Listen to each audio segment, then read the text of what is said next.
Praise the lord. యేసుక్రీస్తు దివ్యనామంలో ఉదయకాల సమయంలో వాక్యం వింటున్న వీక్షించుతున్న మీ అందరికీ నా హృదయపూర్వక వందనాలు తెలియజేస్తున్నాను. దేవుని బిడ్డలారా, ఉదయకాల సమయంలో ఏదో తెలియకుండా చేయరాంది కొన్ని చేసి నీ జీవితంలో పర్యావసనాలు అనుభవిస్తూ సిగ్గుతో తలదించుకుని ఉన్నావా?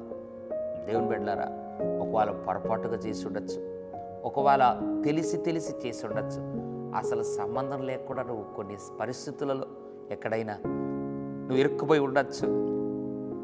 ఏదేమైనా కూడా నీ జీవితం సిగ్గుతో తలపైకెత్తలేని పరిస్థితులు, బిడల విషయం వారి ప్రవర్తనను బట్టి, లేదా చదువులో నువ్వు ఓడిపోవడం బట్టి, అనుకున్న ఉద్యోగం రాకపోవడం బట్టి సిగ్గుతో నీ జీవితం తల వంచుకొని సిగ్గుపడుతున్నావా?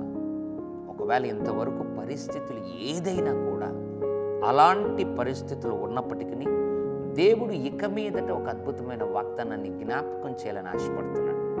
ఏంటి ఆ వాగ్దానం? 1 పేతురు పత్రిక 2వ అధ్యాయం 6వ వచనం, ఆయన యందు విశ్వాసముంచువాడు ఏమాత్రమును సిగ్గుపడడు. ఎంత అద్భుతమైన మాట! దేవుని యందు విశ్వాసం వస్తే అంట ఏమాత్రము సిగ్గుపడడు.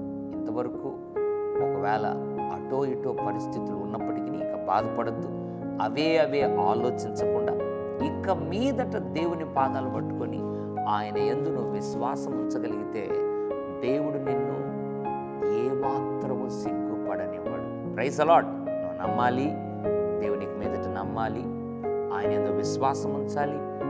ఏమాత్రము సిగ్గుపడకుండా నిన్ను నీ బిడ్డలను నా దేవుడు అందరి మధ్యలో ఘనతకు కారకులుగా దేవుడు నిలబెట్టును కాక. పరిశుద్ధుల తండ్రి, నీకు వందనాలు. నీ యందు విశ్వాసం ఉంచి వారిని ఏమాత్రము సిగ్గుపడనీయక నడిపిస్తావు.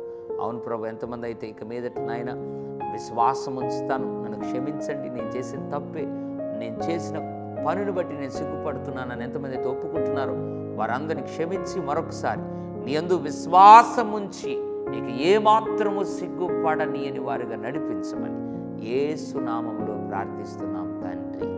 ఆమేన్, ఆమేన్. God bless you.